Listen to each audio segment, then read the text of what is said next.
দই দই ভালো দই দই দই ভালো দই দই দই ভালো দই। দয়াওলা ও দয়াওলা দয়াওলা,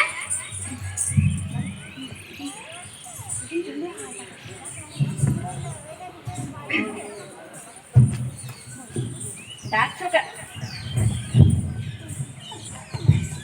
ডাকছো কেন? ডাকছো কেন? দই কিনবে? কেমন করে কিনবো? আমার কাছে তো পয়সা নেই।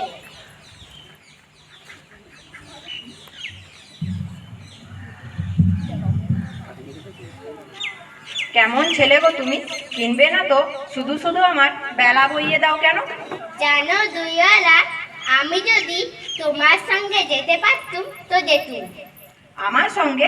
হ্যাঁ, তুমি যে কত দূর থেকে হাঁটতে হাঁটতে চলে যাও, শুনে আমার মনটা কেমন করে। আচ্ছা বাবা, তুমি ওখানে বসে কি করছো? কবিরাজ আমাকে বাইরে বেরোতে বারণ করেছে, তাই আমি সারা দিন এখানে বসে থাকি। আহা বাছা, তোমার কি হয়েছে? আমি জানি নে, আমি তো কিছু করি নে, তাই আমি জানি নে। আচ্ছা দইওয়ালা, তুমি কোথা থেকে আসছো? আমি আমাদের গ্রাম থেকে আসছি। তোমাদের গ্রাম? অনেক দূরে তোমাদের গ্রাম।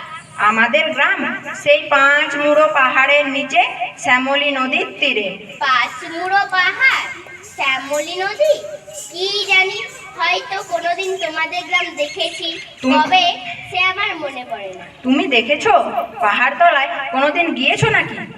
না, কোনোদিনও যাইনি, কিন্তু আমার যেন মনে হয় আমি দেখেছি।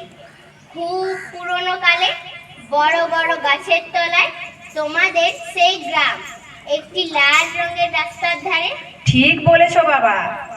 সেখানে পাহাড়ের গায়ে গরু চড়ে বেড়ায়। কি আশ্চর্য, ঠিক বলেছো বাবা। আমাদের গ্রামে গরু চড়ে বই কি, খুব চড়ে।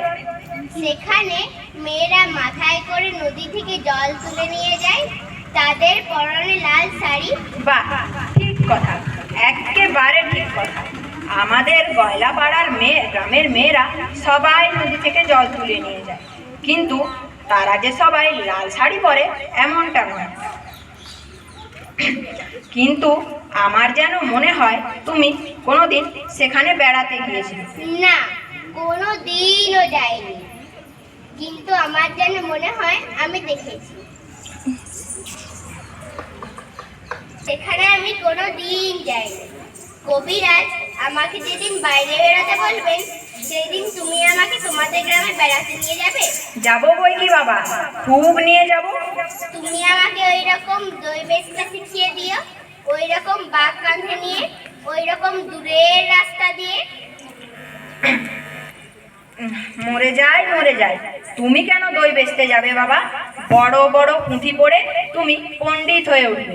না না, আমি কখনো পণ্ডিত হব না। তোমাদের রাঙা রাস্তার ধারে বুড়ো বটের তলায় আমি গোয়ালপাড়ার থেকে দই এনে দূরে দূরে গ্রামে আমি নেচে নেচে দই বিক্রি করব। কিরম করে তুমি বলো? দই দই ভালো দই, আমাকে সুরটা শিখিয়ে দাও। হায় রে আমার পোড়া কপাল, ও সুরো কি শেখবার সুর? না না, অসুর আমার খুব ভালো লাগে। আকাশের শেষ থেকে পাখির ডাক শুনলে মন যেমন উদাস হয়ে যায়, তেমনি ওই রাস্তার মোড়ে দিয়ে ওই গাছের সারি দিয়ে যখন তোমার ডাক আসছিল, তখন আমার মনে হচ্ছিল, কি জানি কি মনে হচ্ছিল।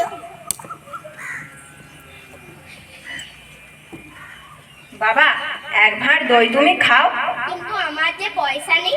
না না না না, পয়সার কথা বলো না। তুমি আমার এক ভাঁড় দই খেলে আমি কত খুশি হব। তোমার কি খুব দেরি হয়ে গেল?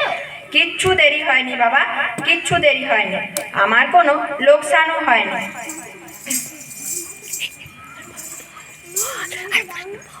দই বেচতে যে কত সুখ, তা আমি তোমার কাছ থেকে শিখে নিলাম।